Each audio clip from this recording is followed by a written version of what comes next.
Assalamualaikum warahmatullahi wabarakatuh. Bagaimana kabar anak-anaknya? Ya, perkenalkan nama saya Walid Yusuf, NIM 12210183151. Baik, video pembelajaran hari ini teks puisi. Kompetensi dasar. Menulis puisi dengan memperhatikan unsur pembangunannya, tema, diksi, gaya, bahasa, imaji, struktur, perwajahan. Indikatornya, pertama, mampu menulis puisi dengan memperhatikan tema. 2. Mampu menulis puisi dengan memperhatikan diksi. 3. Mampu menulis puisi dengan memperhatikan gaya bahasa. 4. Mampu menulis puisi dengan memperhatikan imaji.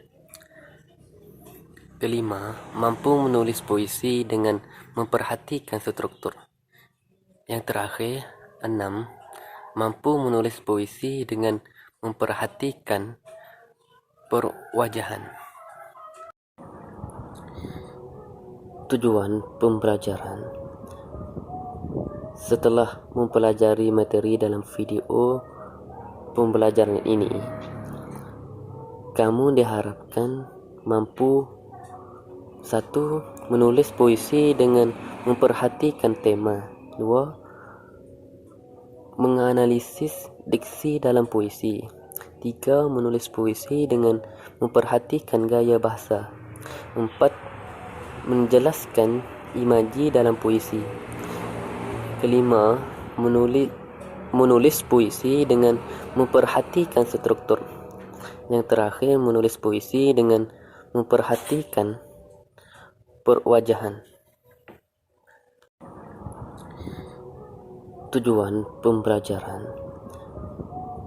Setelah mempelajari materi dalam video pembelajaran ini, kamu diharapkan mampu 1. Menulis puisi dengan memperhatikan tema.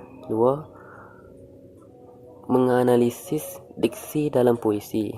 3. Menulis puisi dengan memperhatikan gaya bahasa. 4. Menjelaskan imaji dalam puisi. 5. Menulis puisi dengan memperhatikan struktur. Yang terakhir, menulis puisi dengan memperhatikan perwajahan. Ya, apa sih puisi itu? Pengertian puisi. Puisi merupakan ragam sastra yang terikat oleh unsur-unsurnya seperti irama, mantra, rema, baris, dan bait. Puisi juga dapat dikatakan sebagai ungkapan emosi, imajinasi, ide, pemikiran, irama, nada, susunan kata, kata-kata, kiasan, kesan, panca indera, dan perasaan. Selanjutnya, unsur-unsur pembangunan puisi terdiri dari 2. Pertama, struktur fisik. Yang kedua, struktur batin. Struktur fisik puisi adalah media untuk mengungkapkan makna yang hendak disampaikan penyair. Struktur fisik meliputi hal-hal berikut. Pertama, diksi. 2. Pencitraan. 3. Majas. 4. Rema. 5. Ritma. Yang terakhir, tipografi.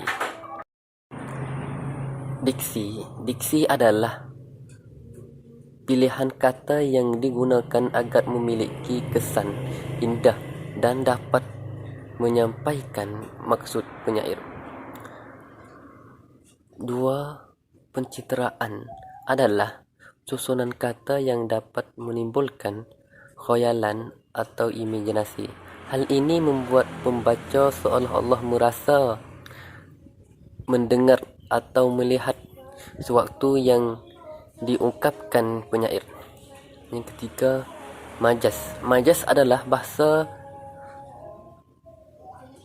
yang digunakan penyair untuk mengatakan sesuatu dengan cara membandingkan dengan benda atau hal lain.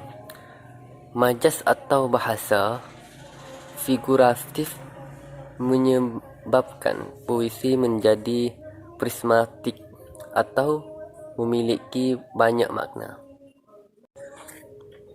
Rima adalah persamaan atau pengulangan bunyi. Persamaan bunyi memberikan kesan merdu, indah dan mendorong suasana yang dikehendaki oleh penyair. Rima tersebut dapat berupa pengulangan bunyi konsonan dari kata-kata yang berurutan.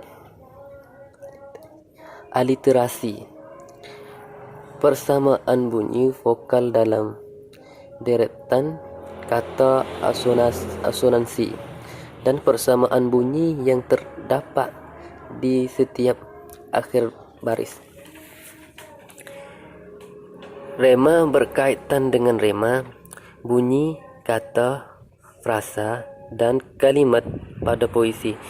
Dalam ritma muncul bunyi tinggi, rendah, panjang pendek, keras lemah yang mengalir secara teratur dengan berulang sehingga membentuk keindahan. Tipografi puisi berbentuk bait-bait yang bermula dari tepi kiri dan berakhir ke tepi kanan baris. Dan unsur-unsur yang kedua yaitu struktur batin. Ada 4 unsur batin, yaitu tema, perasaan, nada atau sikap. Yang terakhir, amanat, pesan. Tema merupakan pokok atau subjek mater yang dikemukakan oleh penyair. Ungkapan tersebut menjelaskan bahawa tema merupakan sebuah atmosfer, iaitu sebuah puisi. Oleh sebab itu, untuk menafsirkan tema dalam sebuah puisi harus ditafsirkan secara utuh.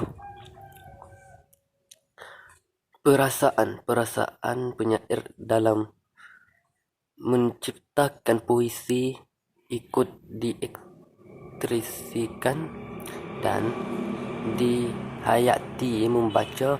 Hal ini kerana tema yang sama dapat dituturkan penyair secara berbeza dan hasil puisi yang diciptakan pun berbeza. Nada dan suasana.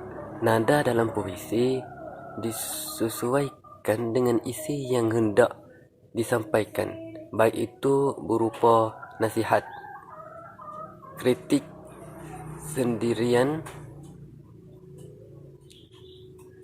ungkapan perasaan atau hanya berupa cerita. Kemudian, suasana adalah keadaan jiwa membaca setelah membaca puisi tersebut atau psikologis yang ditimbulkan terhadap membaca.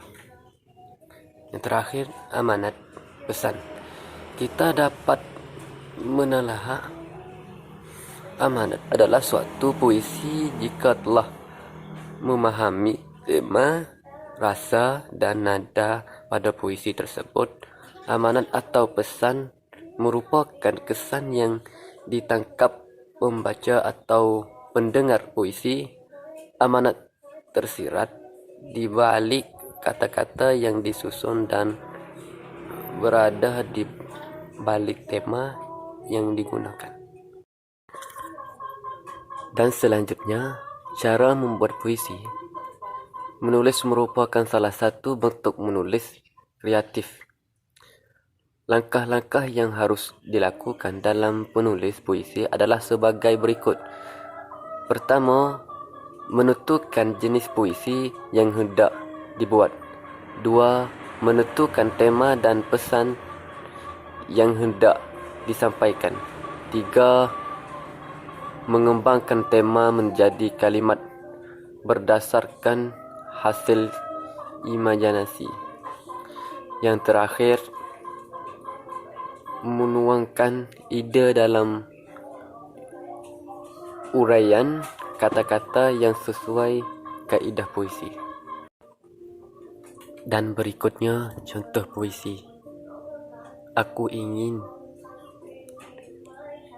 karya Sapardi Djoko Damono. Aku ingin mencintaimu dengan sederhana, dengan kata yang tak sempat diucapkan, kayu kepada api yang menjadikannya abu. Aku ingin mencintaimu dengan sederhana, dengan isyarat yang tak sempat disampaikan, awan kepada hujan yang menjadikan tiada. Demikian video pembelajaran kali ini. Jika ada kekurangan, yang salah dan silap, mohon maaf. Sekian. Wassalamualaikum warahmatullahi wabarakatuh.